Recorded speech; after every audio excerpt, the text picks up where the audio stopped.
दोस्तों नमस्कार, स्वागत है आपका एक बार फिर से। मैं हूं आचार्य एस.के. तिवारी। आज बात करेंगे कि एकादशी कब है, सठतिला एकादशी कब है, 6 या 7 फरवरी को पूजा उपासना विधि क्या रहेगी, इसका महत्व क्या है और इसकी कथा क्या है। तो सारी बातें आज की वीडियो में हम आपको बताएंगे, तो बने रहें हमारे साथ और देखते रहें। प्रत्येक वर्ष माघ मास के कृष्ण पक्ष की एकादशी को सठतिला एकादशी का व्रत रखा जाता है। इस साल यह व्रत 6 फरवरी 2024 को है। इस दिन जगत के पालनहार भगवान श्री हरि विष्णु की विधि विधान से पूजा की जाती है। व्रत और पूजा के साथ ही इस एकादशी पर भगवान विष्णु को तिल का भोग लगाया जाता है। साथ ही तिल का दान भी किया जाता है। धार्मिक मान्यता के अनुसार सठतिला एकादशी के दिन तिल का दान करने से स्वर्ग की प्राप्ति होती है। ऐसी मान्यता है कि इस दिन जो व्यक्ति जितना तिल दान करता है उसे उतने हजार वर्ष तक स्वर्ग में स्थान प्राप्त होता है। तो आइए जानते हैं कि सठतिला एकादशी की पूजा का मुहूर्त, पारण का समय और इसकी विधि के बारे में। दोस्तों, पंचांग के अनुसार माघ माह के कृष्ण पक्ष की एकादशी 5 फरवरी 2024 को शाम 5:24 से शुरू होकर 6 फरवरी 2024 को शाम 4:07 तक रहेगी। उदया तिथि को देखते हुए सठतिला एकादशी का व्रत 6 फरवरी को ही रखा जाएगा। 6 फरवरी को भगवान विष्णु की पूजा का शुभ मुहूर्त सुबह 9:51 से दोपहर 1:57 तक रहेगा। सठतिला एकादशी व्रत के पारण का समय 7 फरवरी 2024 को सुबह 7:06 से सुबह 9:18 तक रहेगा। सठतिला एकादशी व्रत रखने वाले दिन गंध, फूल, धूप, दीप, पान सहित विष्णु भगवान की षोडशोपचार से पूजन करें। उड़द और तिल मिश्रित खिचड़ी बनाकर भगवान को भोग लगाएं। रात को तिल से 108 बार ओम नमो भगवते वासुदेवाय स्वाहा इस मंत्र से हवन करें। रात को भगवान को भजन करें। अगले दिन ब्राह्मणों को भोजन करवाएं। इसके बाद ही स्वयं तिल युक्त भोजन ग्रहण करें। हिंदू धर्म सठतिला एकादशी का बहुत ज़्यादा महत्व रखता है। इस व्रत के प्रभाव से घर में सुख शांति का वास होता है। इस दिन तिल का विभिन्न तरह से इस्तेमाल करके हर कष्ट से छुटकारा पाया जा सकता है। इस व्रत को करने से जातक पर श्री हरि विष्णु की कृपा बनी रहती है। इस दिन 6 प्रकार से तिल का उपयोग करना सर्वश्रेष्ठ माना जाता है। एक है तिल स्नान, दूसरा तिल का उपटन, तीसरा तिल का हवन, चौथा तिल का तर्पण, पांचवा तिल का भोजन और छठा तिल का दान। ये तिल के 6 प्रकार हैं। इनके प्रयोग के कारण यह सठतिला एकादशी कहलाती है। इस व्रत के करने से अनेक प्रकार के पाप नष्ट हो जाते हैं तथा मनुष्य को मोक्ष की प्राप्ति होती है। माघ मास की 10वीं एकादशी के दिन मनुष्य को स्नान करके शुद्ध रहना चाहिए। इंद्रियों को बस में करके काम, क्रोध, लोभ, मोह, अहंकार, ईर्ष्या तथा द्वेष आदि का त्याग कर भगवान का स्मरण करना चाहिए। एकादशी के दिन सफेद तिल का उपटन लगाकर पानी में तिल मिलाकर स्नान करना चाहिए। स्नानादि नित्य क्रिया से निवृत्त होकर श्री विष्णु भगवान का पूजन करें और एकादशी व्रत धारण करें। इस दिन तिल स्नान और तिल युक्त भोजन का दान दोनों ही श्रेष्ठ माने गए हैं। इस प्रकार जो मनुष्य जितने तिलों का दान करता है उतने ही हजार वर्ष स्वर्ग में निवास करता है।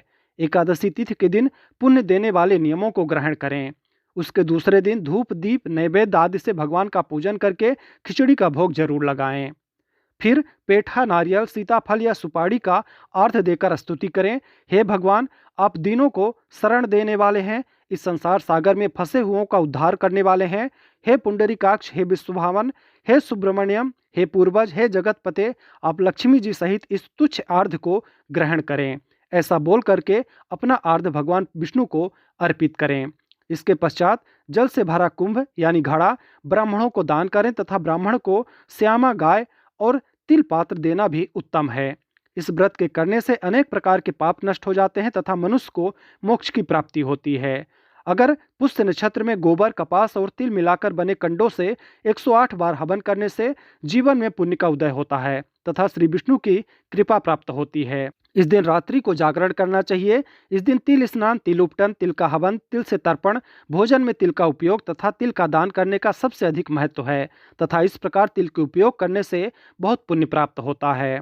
दोस्तों, अब आइए जानते हैं कि इस दिन हमें कौन कौन से कार्य हैं जो नहीं करने चाहिए। इस दिन कांसे के बर्तन में हमें भोजन ग्रहण नहीं करना चाहिए, यह अशुद्ध माना जाता है। इस दिन हमें मांस, मदिरा, अंडा या इस प्रकार के तामसिक भोजन जैसे प्याज, लहसुन आदि का हमें सेवन 10वीं और एकादशी और द्वादशी तीनों दिन हमें नहीं करना चाहिए। यह चीज़ें इस एकादशी व्रत में वर्जित मानी जाती हैं। अगर इनमें से कोई भी चीज़ आप ग्रहण करते हैं तो आपको एकादशी का फल प्राप्त नहीं होता है। मसूर की दाल का सेवन भी आपको दशमी, एकादशी और द्वादशी के दिन बिल्कुल नहीं करना चाहिए। शहद का सेवन आपको नहीं करना चाहिए। दूसरे का अन्न ग्रहण नहीं करना चाहिए। इन 3 दिनों में आप किसी दूसरे का अन्न किसी भी प्रकार से ग्रहण ना करें। व्रत वाले दिन जुआ नहीं खेलना चाहिए या व्यभिचार वाले या ऐसे कार्य जो शास्त्रों में निषिद्ध बताए गए हैं, ऐसे कार्य नहीं करने चाहिए। इस व्रत में नमक, तेल और अन्न का सेवन भी वर्जित माना गया है। एकादशी के दिन क्रोध का त्याग हमेशा के लिए कर देना चाहिए। इस दिन अगर आपको क्रोध आता है तो वह एकादशी आपकी फलीभूत नहीं मानी जाती है। एकादशी के दिन पान खाना, दातून करना, दूसरों की निंदा तथा चुगली करना आदि वर्जित माने गए हैं। ऐसा कार्य आप इस दिन बिल्कुल ना करें। जहाँ तक हो सके अगर आप एकादशी का व्रत करते हैं तो उस दिन मौन धारण करें, जिससे आप किसी भी प्रकार से अपने मुंह से गलत शब्दों का उपयोग ना कर पाएं। अब आइए दोस्तों जानते हैं इस एकादशी, सठतिला एकादशी की पौराणिक कथा के बारे में। इस व्रत की पौराणिक व्रत कथा के अनुसार प्राचीन काल में मृत्युलोक में एक ब्राह्मणी रहती थी। वह सदैव व्रत किया करती थी। एक समय वह 1 मास तक करती रही। इससे उसका शरीर अत्यंत दुर्बल और बहुत कमजोर हो गया। यद्यपि वह अत्यंत बुद्धिमान थी, तथापि उसने कभी देवताओं या ब्राह्मणों के निमित्त अन्न या धन का दान नहीं किया। इससे उस ब्राह्मणी ने सोचा, ब्राह्मणी ने व्रत आज से अपना शरीर शुद्ध कर लिया, अब इसे विष्णु लोक तो मिल ही जाएगा, परंतु इसने कभी अन्न का दान नहीं किया, इसकी तृप्ति होना कठिन है। भगवान ने आगे कहा, ऐसा सोचकर मैं भिखारी के भेष में मृत्युलोक में उस ब्राह्मणी के पास गया, उससे भिक्षा मांगी।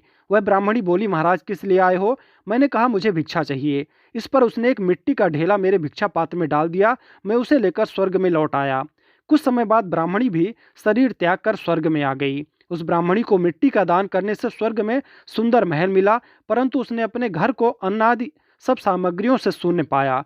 घबराकर वह मेरे पास आई और कहने लगी कि भगवान, मैंने अनेक व्रत आदि से आपकी पूजा की, परंतु फिर भी मेरा घर अन्नादि सब वस्तुओं से शून्य है, इसका क्या कारण है?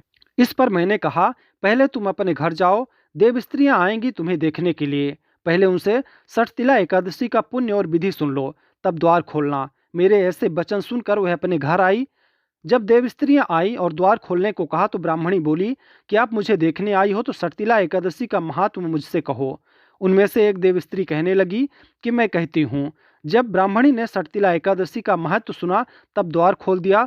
देवांगनाओं ने उसको देखा कि ना तो वह गंधर्वी है और ना ही असुरी, वरन वह पहले जैसी मानुषी है।